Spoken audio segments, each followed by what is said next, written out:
Perkenalkan, nama saya Niputu Dewi Deheka Pratiwi, kelas 11 MIPA 2, nomor absen 27.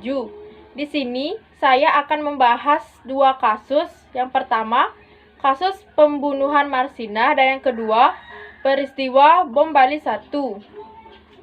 Pertama, saya akan membahas kasus pembunuhan Marsinah. Berikut video tentang kasus pembunuhan Marsinah. Siapa yang berani vokal pada masa pemerintahan Orde Baru harus siap menerima resikonya.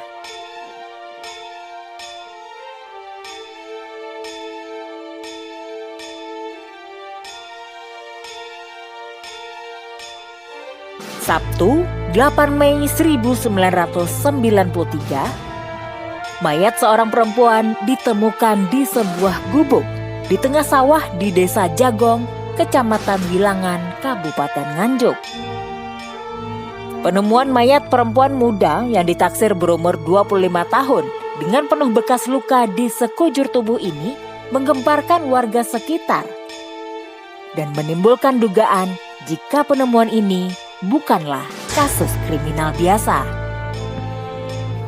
Saya akan membahas sedikit tentang kasus pembunuhan Marsinah.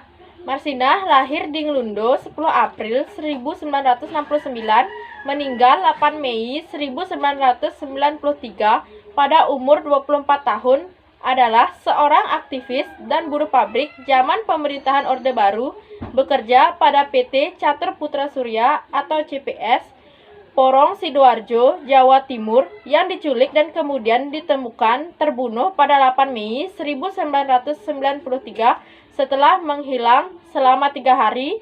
Mayatnya ditemukan di hutan di Dusun Jegong, Desa Wilangan, dengan tanda bekas penyiksaan. Pendapat saya tentang kasus ini, kasus pembunuhan terhadap Marsinah adalah kasus pelanggaran HAM berat. Pelanggaran HAM berat sendiri menurut undang-undang terbagi atas dua kelompok besar, yakni genosida dan kejahatan terhadap kemanusiaan. Kasus Marsinah masuk ke dalam kategori kedua yang mencakup kejahatan dalam bentuk pembunuhan. Selain itu, kasus Marsinah juga merupakan pengingkaran pemerintah terhadap hak masyarakat untuk mendapatkan kebenaran dan keadilan. Kasus tersebut pada akhirnya membebaskan tersangka dari tuduhan pembunuhan. Dengan demikian, bisa disimpulkan kasus ini belum memiliki titik terang secara hukum. Berikutnya, saya akan membahas kasus kedua, yaitu peristiwa bom Bali 1. Berikut video tentang bom Bali 1.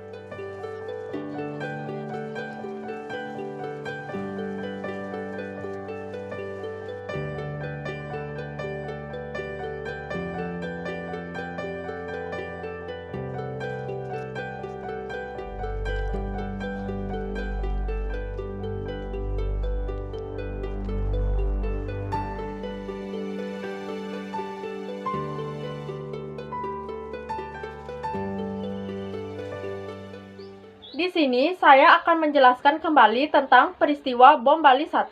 Bom Bali 2002 disebut juga bom Bali 1 dalam rangkaian 3 peristiwa pengeboman yang terjadi pada malam hari tanggal 12 Oktober 2002. Dua ledakan pertama terjadi di Padis Pub dan Sari Club atau SC di Jalan Legian, Kuta, Bali, sedangkan ledakan terakhir terjadi di dekat kantor konsultan Amerika Serikat. Walaupun jaraknya cukup berjauhan, rangkaian pengeboman ini merupakan pengeboman pertama yang kemudian disusul oleh pengeboman dalam skala yang jauh lebih kecil yang juga bertempatnya di Bali pada tahun 2005.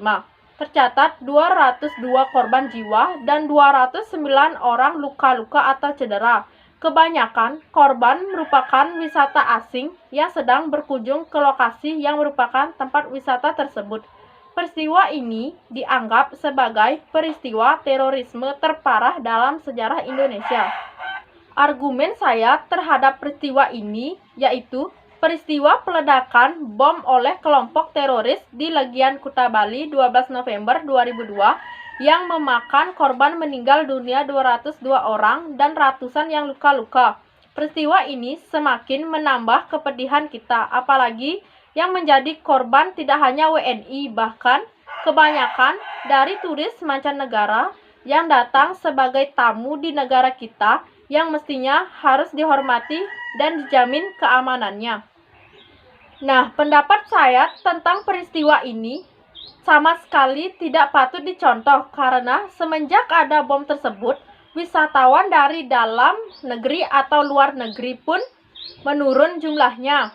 Apalagi jika pelakunya orang Indonesia, itu sama saja merugikan negaranya sendiri dengan sengaja. Selain itu, keamanan dari aparat keamanan Indonesia juga harusnya lebih ditingkatkan lagi.